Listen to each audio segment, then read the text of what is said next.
नमस्कार मंडळी, स्वागत आहे तुमचं सार्थ फॅमिली कुकिंग चॅनलमध्ये।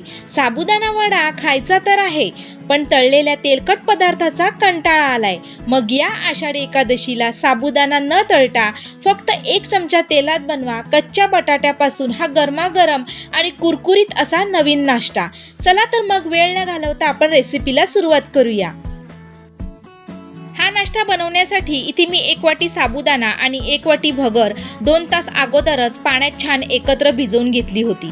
आता हे दोन्ही मिश्रण मिक्सरच्या भांड्यात काढून घेऊया। यात थोडं जिरं घालायचं, जर तुमच्या इथे उपवासाला जिरं चालत नसेल तर नका घालू। 2 ते 3 हिरव्या मिरच्या आणि 1 मोठा चमच दही घालायचा।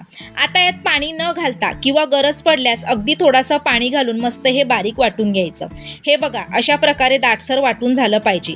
आता हे मिश्रण आपण एका प्लेटमध्ये काढून घेऊया।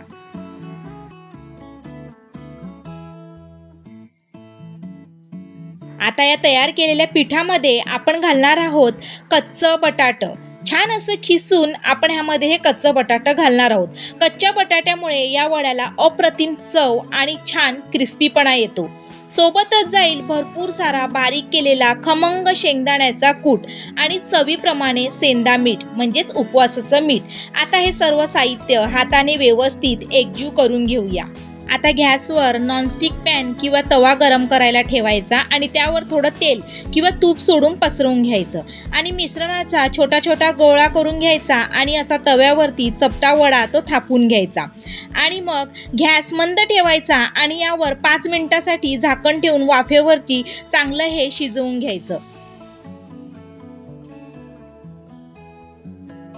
5 मिनिटांनंतर झाकण काढूया आणि तुम्ही बघू शकता आपली खालची बाजू छान अशी खमंग फ्राय झालेली आहे आणि रंगही मस्त आलाय। आता हे पलटून घेऊया आणि दुसरी बाजू सुद्धा अशीच मंद आचेवरती खमंग फ्राय करून घेऊया। दोन्ही बाजूनी मस्त खमंग आणि खरपूस रंग आला की आपले आषाढी स्पेशल भगर साबुदाणा पॅन वडे खाण्यासाठी तयार आहेत। कमी तेलातला हा नाश्ता उपवासाला दिवसभर तुम्हाला एनर्जी देईल आणि चवीला तर एकदमच भारी लागतो। मस्त दही सोबत एन्जॉय करून खावा, पण दही सोबत खाताना दह्यामध्ये थोडीशी साखर नक्की घाला, चव अप्रतिम लागते। मग तुम्हाला माझी ही आजची सोपी आणि कमी तेलातली आषाढी स्पेशल रेसिपी कशी वाटली हे मला कमेंट करून नक्की सांगा।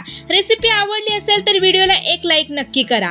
तुमच्या फॅमिली सोबत हा व्हिडिओ भरपूर शेअर करा आणि अशा छान छान आणि पारंपरिक रेसिपीज पाहण्यासाठी चॅनलला सबस्क्राईब करायला अजिबात विसरू नका।